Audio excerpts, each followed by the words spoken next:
My wife betrayed me. I caught my wife cheating when I came back early from a business trip and saw her in bed with another man. Temporary duty assignments, or TDYs, can sometimes be enjoyable and adventurous. However, this particular one was far from it. It involved 25 days of nearly constant grueling work. Each year, the U.S. Army participates in a rapid deployment exercise where various units are chosen to be airlifted, along with all their equipment, to Germany. There, they engage in a month-long exercise with NATO counterparts. Hi, my name is David Thompson. At that time, I was a relatively new captain in the U.S. Army, working in the Operations Division at Fort Bragg, North Carolina. This deployment couldn't have come at a worse time. My wife was pregnant and due to deliver during my deployment. Sarah and I had been married for almost 7 years when I received the deployment orders.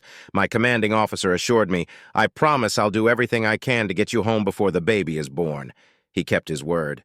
As the exercise concluded, I packed my things and prepared to board a plane.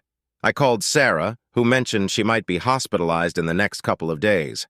"Perfect timing, then. I'm on my way home," I told her. It was dusk as I drove to the airport when a deer darted into the road.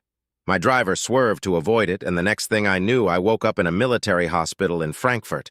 My right arm, leg, and 3 ribs were broken, and my right lung had collapsed. "How long have I been here?" I asked the nurse. 5 days, she replied. "Is my wife here?" I inquired. "No, sir," I called Sarah. "Are you okay?" were her first words. "Don't worry about me. How are you and the baby?" I asked. She started to cry. "We lost the baby, David. I'm so sorry. Are you okay?" I asked again. "Physically, yes. Emotionally, I'm a mess," she admitted. 2 weeks later, I was flown home on a medical aircraft. Sarah met me and accompanied me to the base hospital. She was still an emotional wreck, but our time together helped both of us. I spent another 2 weeks in the hospital before being discharged on limited duty. 2 years after losing our child, we were transferred to Heidelberg, Germany, where we spent 3 years traveling all over Europe. During our time there, I was promoted to major. After 3 years, we were transferred to Fort Lewis, Washington. As a major, we were given field-grade officer quarters, which were much nicer and had garages instead of carports. When we moved into the house at Fort Lewis, all our belongings from Germany were sent back. We unpacked those boxes along with the ones we had stored and not taken with us. Using a box cutter, I began unpacking one of the many boxes. About halfway down, I found a small wooden box that I didn't remember seeing before.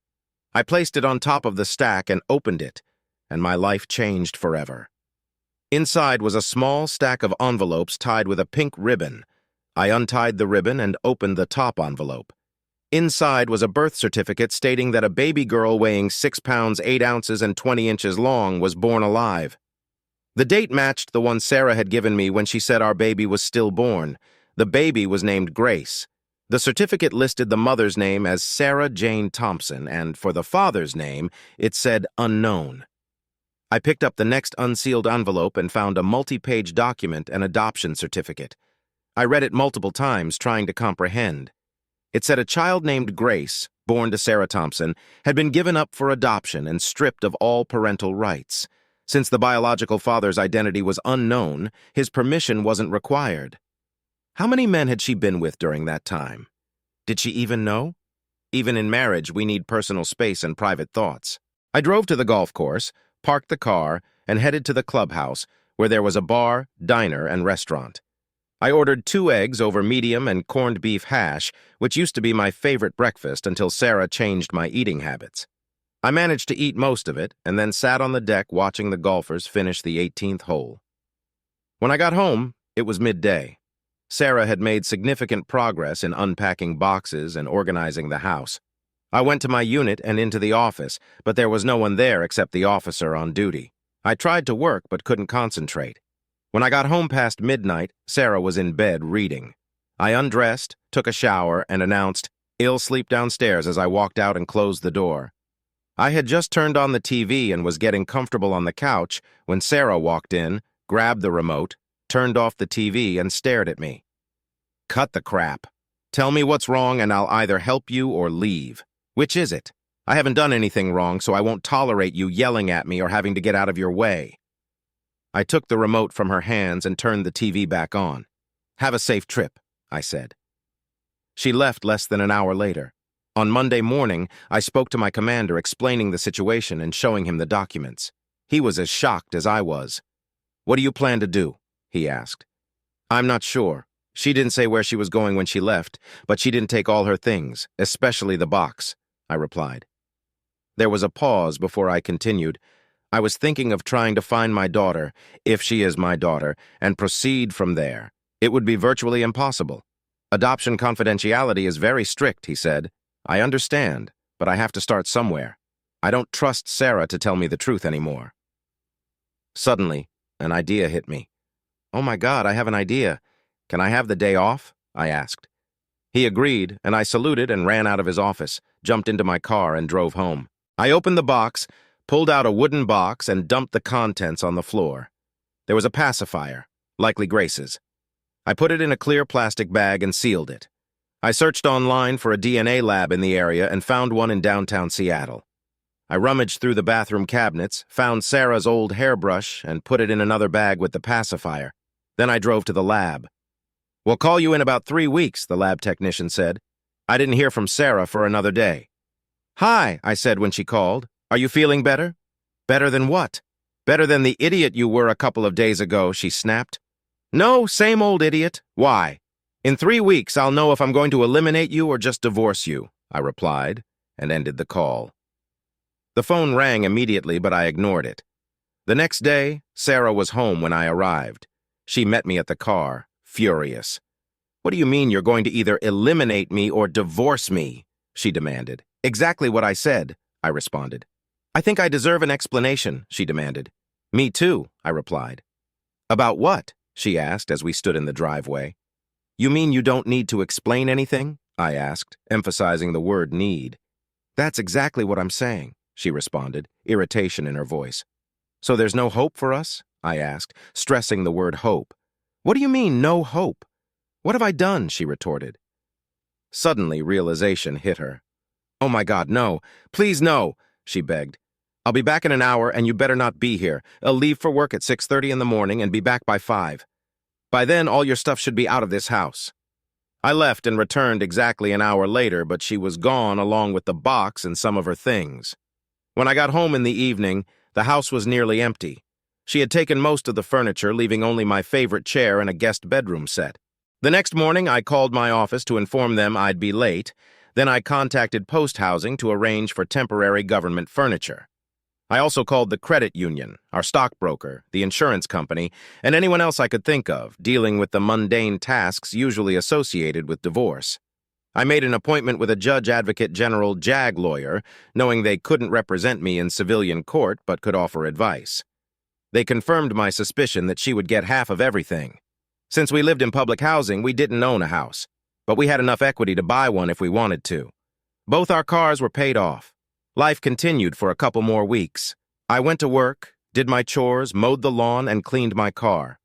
One morning, the phone rang. "Hello?" I answered. "Is this Major David Thompson?" a voice asked. "Yes, it is," I replied. "Major Thompson, this is Jessica from the DNA Analysis Center. A few weeks ago, you gave us some samples to test." "Yes, I did," I confirmed. "Well, the results are in, and you can come in to see them." "Can't you just tell me now?" I asked. "No, sir, I can't. We can either mail them to the address you gave us or show them to you in person.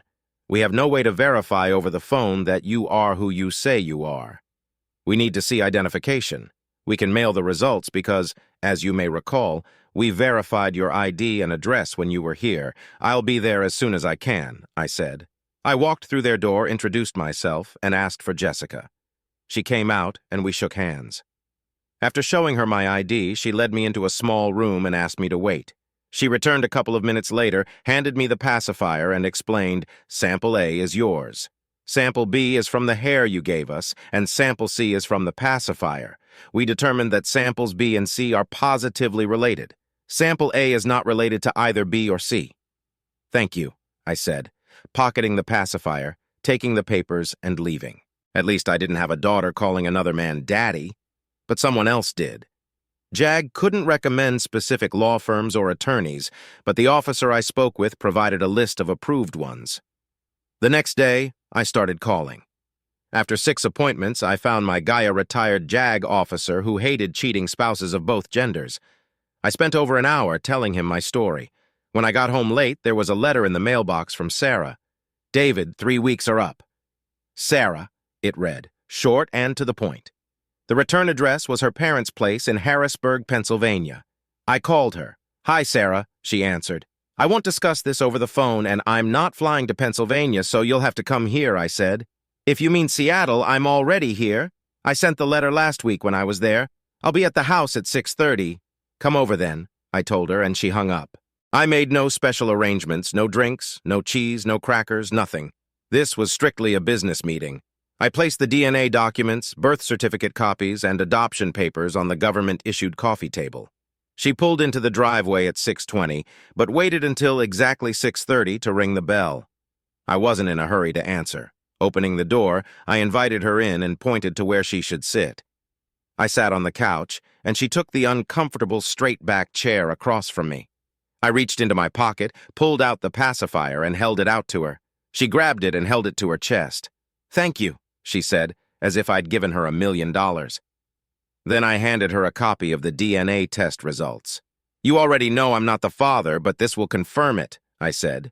She took the results with her left hand, clutching the pacifier in her right. "I take it you're sample A?" she asked. "Yes," I replied. Then I pushed the rest of the papers toward her without a word. She leaned forward, read the title on the top sheet, and tears welled up in her eyes. She set the DNA results aside and picked up the dissolution of marriage application. She started reading but couldn't continue as tears fell onto the form. "Can I have a tissue?" she asked. "I don't have any," I replied coldly. "You're not making this easy for me, are you?" she asked. "You cheated," I stated. She nodded. "How many times?" I asked. "Does it matter?" she responded. "No, I just want to know. One weekend." "Different, just one," I corrected. "Who is he? Does it really matter?" "Again, I just want to know. I think I deserve it." "I'm not going to tell you. Do I know him?" "I'm not going to tell you. So you'd rather protect him than try to save your marriage?" She picked up the divorce petition. "Our marriage is over anyway. Why ruin it further?" "Okay, but you have to tell me why you lied about our daughter being stillborn. When I found out I was pregnant, I wasn't sure if it was your baby or his. I thought about getting an abortion but couldn't go through with it. Over time, I convinced myself you wouldn't know for sure if the baby was yours. When we found out it was a girl, I was even more certain. There's a special bond between a dad and daughter, and I was sure you and she would look alike. As her birth approached, I got nervous. Maybe you'd find out she wasn't yours. When you went away on a business trip, my nerves calmed down. I was glad you wouldn't be there when she was born. But then you told me you were flying home and my anxiety returned. My emotions were on a roller coaster. Maybe you'd know. Maybe you wouldn't. Maybe you'd be there when she was born. Maybe you wouldn't. I was nervous. Then she was born alive and perfect. They placed her on my chest and I fell in love. She was beautiful, with blonde hair and blue eyes. She paused, just like her father's. You have brown hair and brown eyes. No one in our families has blonde hair and blue eyes. I knew she wasn't yours. She was my daughter, and you were my husband. I loved you both, but I knew I had to choose between you. I chose you. The hospital staff helped me when I said I wanted to give her up for adoption. Within 24 hours, I had the papers. They asked who the baby's father was, and I said I didn't know. They said it would be easier that way, since if I knew the father's identity, they'd need his permission. I just held her and bonded with her. She was sucking on a pacifier when they brought me the papers to sign. I knew I had to tell you something, so I concocted the story that she was stillborn and her remains were cremated. When you came home, I was shocked that you didn't ask to see any proof, no birth certificate, no death certificate, nothing. I still can't believe it. I trusted you, I said. I had no reason to doubt you. The whole situation was so traumatic that I didn't see the need to add to our pain by looking at those documents. Eventually, we got back to a semblance of normalcy, and I was almost happy. But a part of me was always missing. It still is. It gets worse every year on her birthday. I always took out her birth certificate, touched her little footprints, and held her pacifier. Sometimes I wanted to put it in my mouth to feel closer to her, but it had some of my dried breast milk on it, and I wanted to preserve that. They must have scraped it off at the DNA lab. "Oh my God, it's gone," she moaned. looking at me with horror. "Her milk is gone. You idiot, you took her milk." She collapsed to her knees, curling into a ball on the floor. I picked her up and laid her on the couch, covering her with a blanket. I couldn't let her leave in that condition. I went to my bedroom but didn't go to sleep. She stayed there for hours. Around midnight, I heard the toilet flush and went downstairs to find her sitting on the couch. "Would you like some coffee?" I asked. "Yes, please," she answered. She sat at the counter while I brewed a cup. She took a sip. "I guess I got a little cold feet, huh?" "Sort of," I replied. We sat in silence, sipping our coffee. "More?" I asked. "Yes, please," she said. "Where are you staying?" I asked as I brewed 2 more cups. "At the motel." "You've been there for more than 3 weeks?" "No, I was with my parents most of the time. Do they know the truth?" "No, I lied to them too. I told them that you and I were going through a rough patch and I needed to get away. They paid for me to visit them. They think I came back to help work things out." She looked around, walked over to the coffee table, pulled a pen from her purse, sat down, signed the divorce papers without reading them, and left. When I woke up, it was the middle of Sunday morning. I spent the rest of the day reflecting. On Monday, I took the divorce papers to my attorney, and he filed them. I've been obsessing over who Sarah cheated with. She never revealed his identity or how the affair started. It wasn't just the cheating and the pregnancy that infuriated me. It was her defending the guy and refusing to tell me who he was. The only thing she admitted was that it lasted just 1 weekend. Fortunately, my busy work schedule kept my mind occupied. 2 weeks later, I returned to Fort Bragg, where Sarah and I had been living when her daughter was born. Usually, military seminars are intense, but this one was relaxed. We were divided into groups of 3 to work on a project.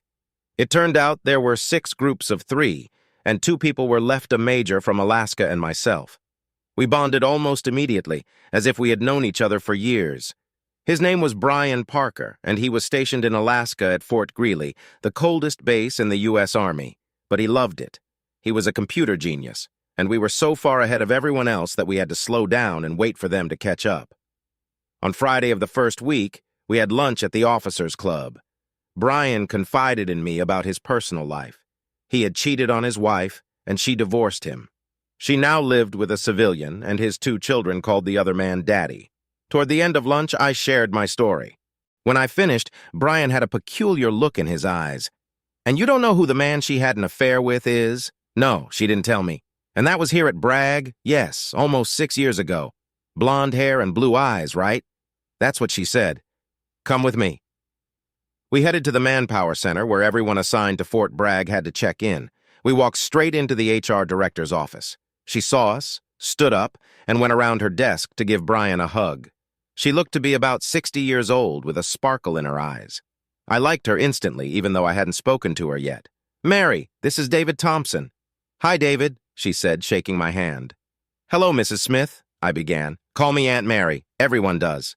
"Aunt Mary," Brian began. "Do you remember a fair-haired, blue-eyed officer who may have been here about 6 years ago?" She thought for a few seconds. "No, but I don't always see everyone who passes through here. They all have to, but that doesn't mean I see them." She thought some more. "David Thompson, you were here around that time, weren't you? I remember that name." "Yes, my wife and I were here," I said, looking at Brian, puzzled about how she remembered. "Brian," I began, "Aunt Mary has Sam. She can remember just about anything she's read, seen, or been involved with. That includes people. She can remember everyone she's ever met." "Sam?" I asked. "Yes, superior autobiographical memory. It's a state of being," Brian said. "Or a curse," Aunt Mary interjected. "Or a curse," Brian continued. "Very few people have it. Aunt Mary is Fort Bragg's institutional memory, especially when it comes to personnel matters. Isn't that right, Aunt Mary?" "Unfortunately," she replied. I looked at her, then at Brian, then back at her. "You remember everything?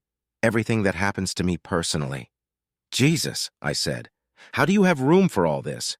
"We don't know. It's just always there." "Does it have any downsides?" I asked. "Oh, God, yes. I remember the good as well as the bad. It can cause depression if you allow yourself to dwell on it." "I can only imagine," I told her. "Aunt Mary," Brian interrupted again. "David," he pointed at me. "He's looking for someone who was here at the same time."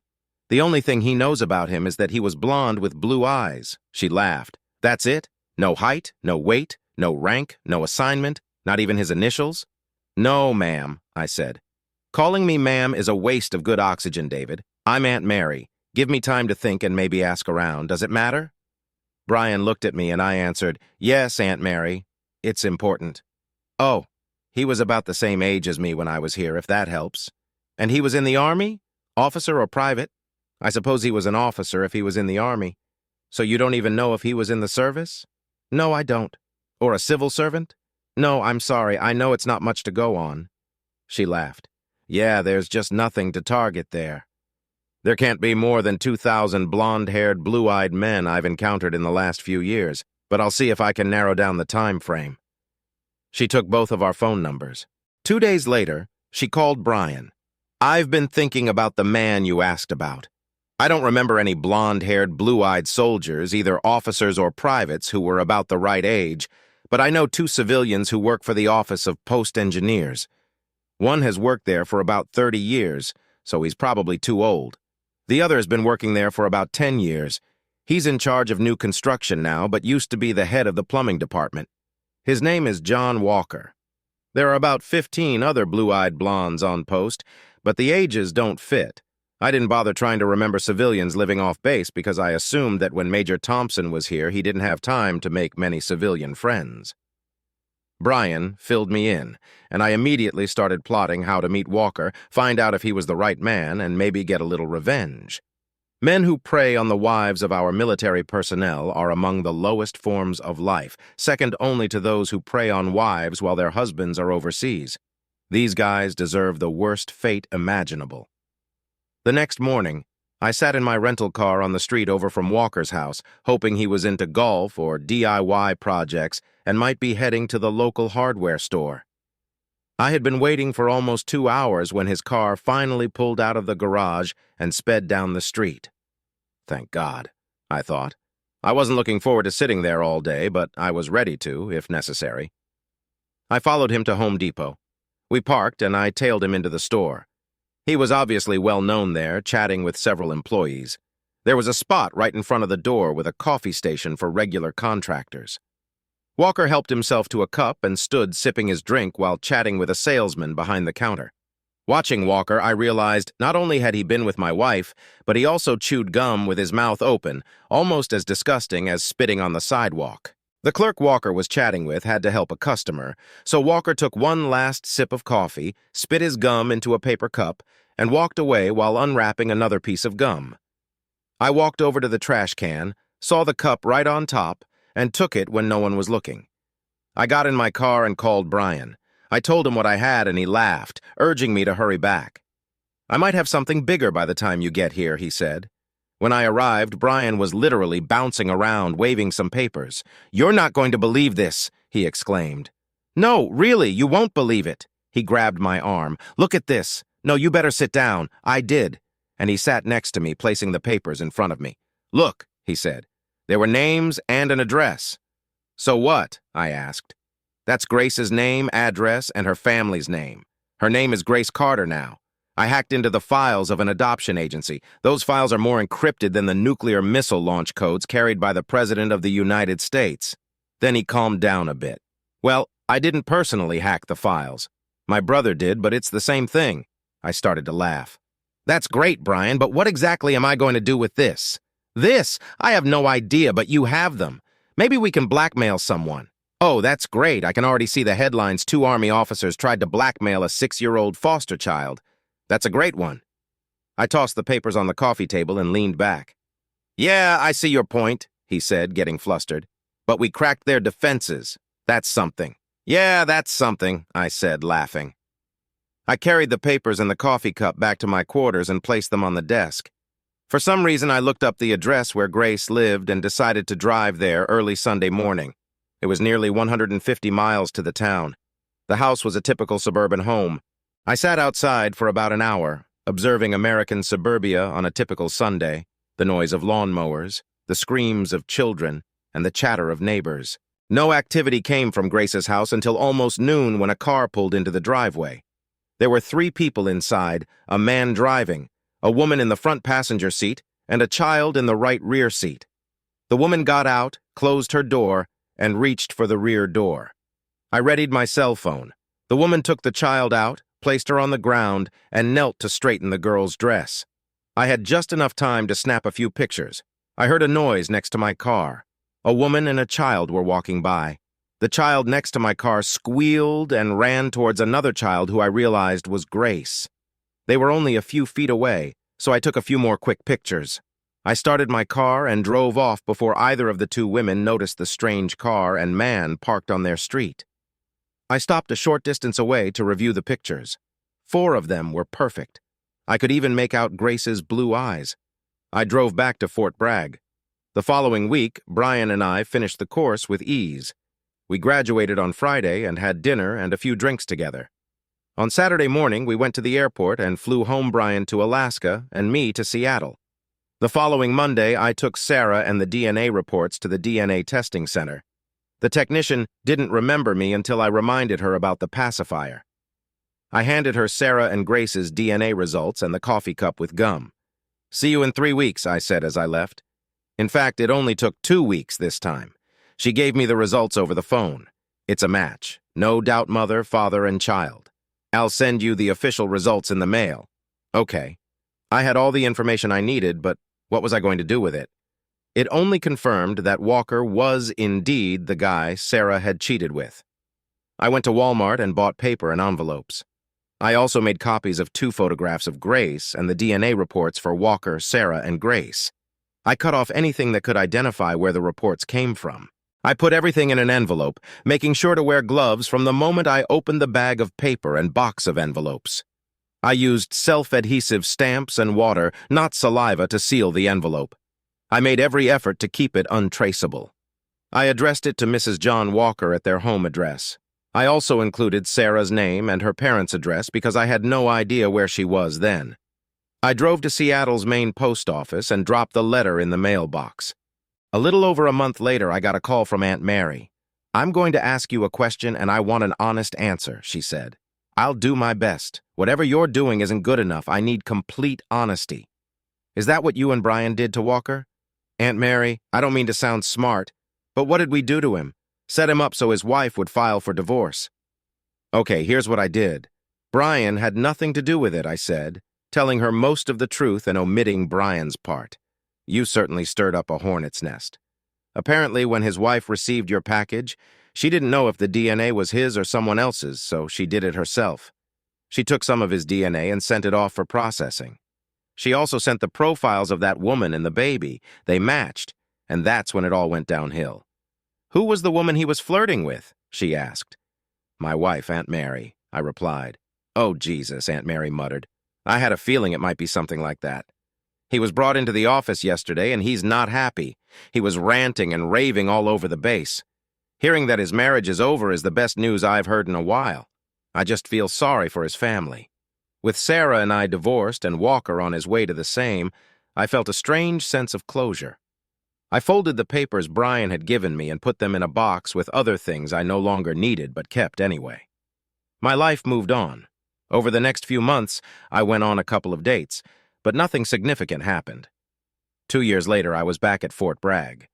I was surprised because I expected an overseas assignment like most of my classmates.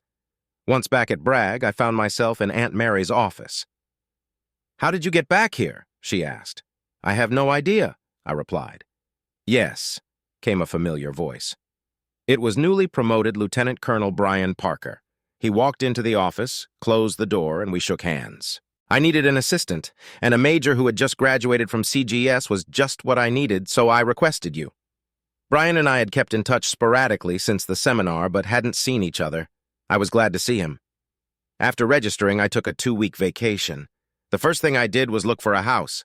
Sarah and I had been saving up to buy one, and I assumed she would get half in the divorce, but since she didn't show up in court, I got everything. I met the branch manager, Michael Carter, who introduced himself and mentioned they had moved to a new neighborhood about 6 months ago. "The houses are very nice and affordable. You get a lot of value for your money," he said. He gave me a business card for the real estate agent he used. I called her, and in 3 days, I found the perfect house. I paid more than half the down payment, and the bank was happy to finance the rest. I started working with Brian and moved into my new house. The first things I bought were a bed, a chair, a big TV, and a lawnmower. On my first night there, it was dark, and I had no curtains or drapes. I didn't even have enough sheets to cover the big front window. I had just opened a beer and was holding a slice of pepperoni pizza when the doorbell rang. I had long since abandoned the no-red meat diet Sarah had imposed on me. I opened the door and a woman stood there. "Hi, neighbor," she said. "I'm Rachel Carter, but everyone calls me Rachel. We live nearby. I just wanted to say hello, introduce myself, and let you know that if you need anything, just ask. Is your wife here?" I smiled. "David Thompson. No wife. Divorced." I saw her frown. "But don't worry. I don't throw wild parties," I added. She smiled, and we chatted for a few minutes before she left. The first week in my new home flew by. On Saturday morning, 3 women rang the doorbell and brought food along with decorating ideas. They had seen my empty house lit up at night with me sitting inside with just a chair, TV, beer, and pizza. They decided it was time to help me. The ringleader was Rachel Carter. Within a couple of hours, I had a slightly worn but nice leather couch, a dining table and chairs, and a small coffee table. The ladies were about to leave when 3 small children came running in, chasing each other. One of the women, Ruth, grabbed 2 of the kids and Rachel grabbed the third. "Calm down, Grace," she said, kneeling beside the child and brushing her blonde hair away from her blue eyes. "This is our new neighbor, Major Thompson." "Hello," Grace said confidently. I leaned over. "Hi, Grace," I said, looking into her piercing blue eyes, blonde hair and blue eyes. I shook my head. "How old are you, Grace?" "I'll be 7 soon." After they left, I went to my den, found the right box, opened it, and pulled out a folder. The pictures I had taken were there. It was the same baby. I hadn't paid attention to the names of the adoptive parents before, but now I did. The adoption papers named Michael and Rachel Carter as Grace's adoptive parents. Over the next few weeks, Rachel and her friends helped me decorate my house. Once it was done, we had a neighborhood open house. Rachel invited her sister-in-law, Natalie Johnson, who was divorced. I hadn't enjoyed female companionship in a long time, and Natalie and I hit it off right away. She was the last to leave the party, and I couldn't wait to call her the next day. We met for lunch and had dinner with Michael, Rachel, and Grace. Grace only made a brief appearance because she wanted to play with her friends.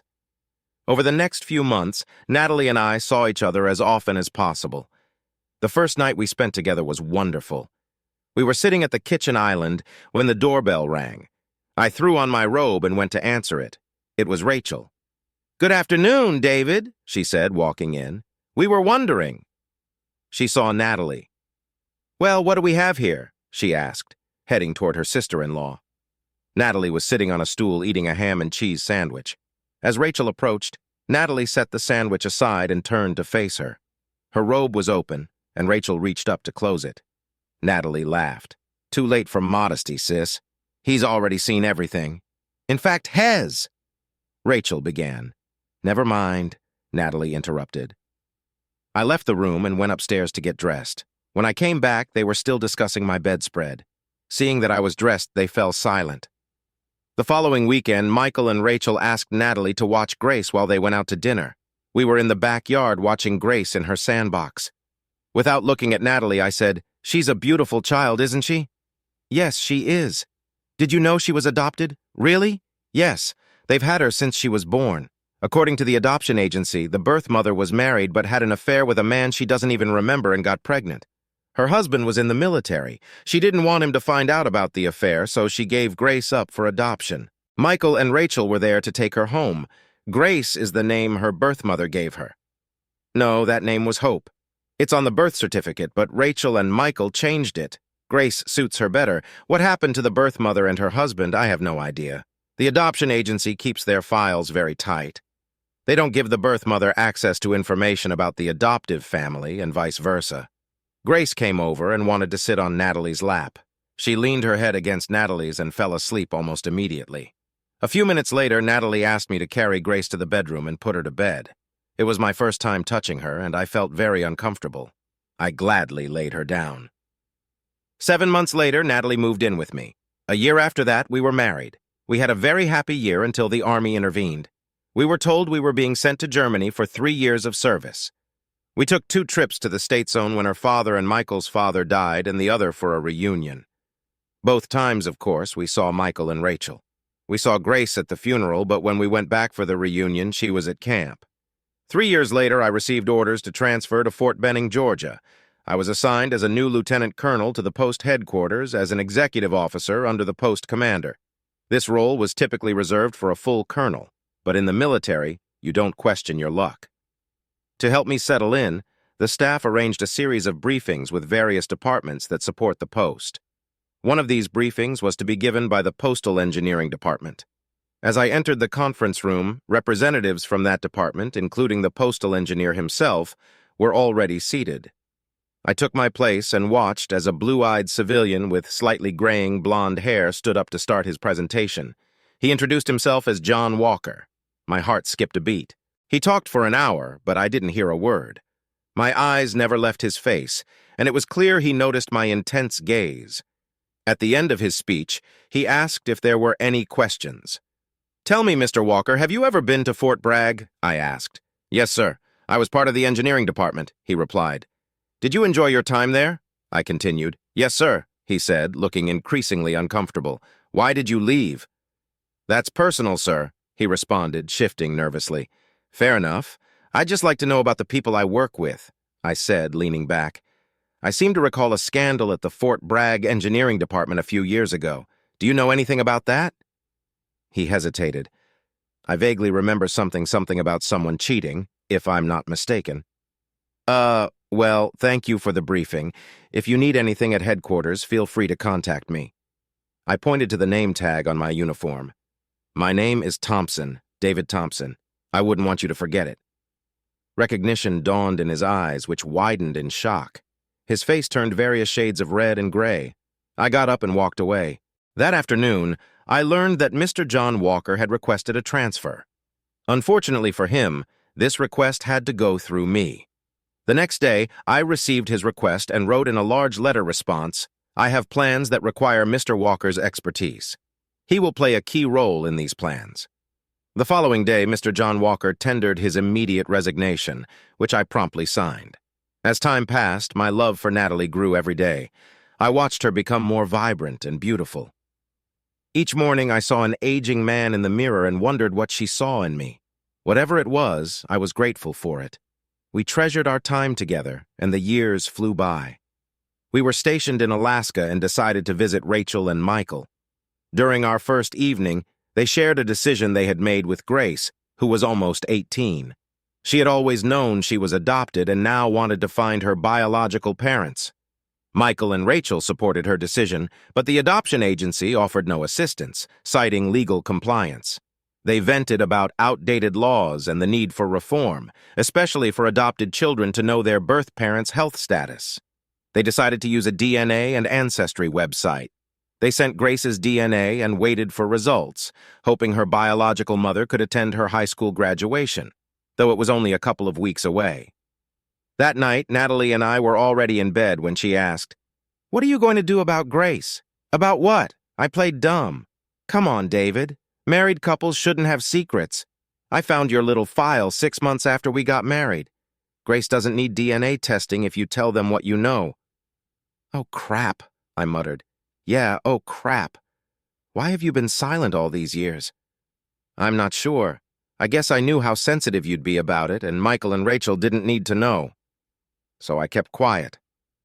But now it's important, and you have to address it. Any ideas on how to handle this? Just tell the story." "How do you think they'll react? Michael is my brother, so hell, take it in stride. Rachel is the unknown."